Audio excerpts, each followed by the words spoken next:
এদেরকে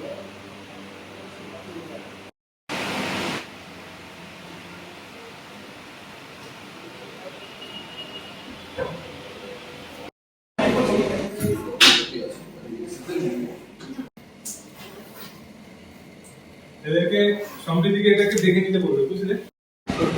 আমি চিঠিটা দেখে নিচ্ছি।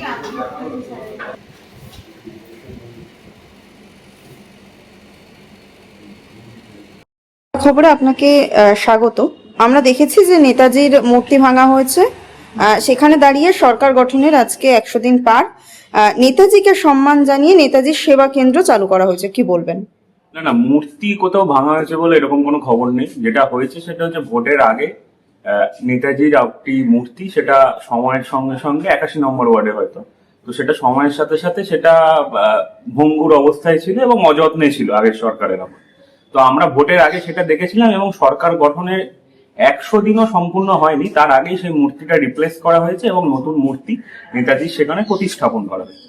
আর দ্বিতীয় কথা হচ্ছে, নেতাজির আদর্শ আমাদের সঙ্গে সবসময় ছিল এবং আপনারা দেখেছেন যে নরেন্দ্র মোদী 2021 সালের সময় 2020 সালে নেতাজিকে জানিয়ে প্রোগ্রাম হয়েছে ভিক্টোরিয়ায়, নেতাজি সম্মান জানাবার জন্য আমরা বারবার প্রোগ্রাম করি। আর এই কেন্দ্র এটা তো মানে আগে আমলে আমরা দেখতাম যে কোনো না কোনো সিম্বল লাগিয়ে, আপনি এখানে কোথাও ছবিতে দেখতে পাবেন না যে কোনো সিম্বল এখানে আছে।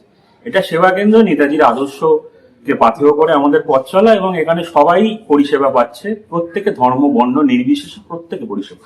কখন থেকে কখন এখানে পরিষেবা দেওয়া হচ্ছে? সকাল 10টা থেকে 7টা পর্যন্ত রাসবিহারী বিধানসভা সকল যারা ভোটার রয়েছে, সকল যারা অধিবাসী রয়েছে প্রত্যেকের জন্য। স্বপন দাশগুপ্ত নিজেও এখানে থাকছেন এবং স্বপন দাশগুপ্ত স্যারের অনুপ্রেরণায় আমরা এখানে অফিসটা চালাচ্ছি। কি কি সুবিধা পাচ্ছে মানুষ এখানে, মানে সেবা কেন্দ্র? এখানে মানুষের সব রকম পরিষেবা দেওয়া হচ্ছে। সেখানে মানুষের নানান যে সমস্যা, দৈনন্দিন সমস্যা, এটা একটা ব্রিজ হিসেবে কাজ করছে। মানে বিধায়ক থাকছেন, মন্ত্রী থাকছেন, আমরা থাকছি এবং তারপর মানুষ থাকছে এবং মানুষের সাথে বিধায়কের যে সরাসরি সংযোগ, সেই ব্রিজ হিসাবেই অবস্থা আছে।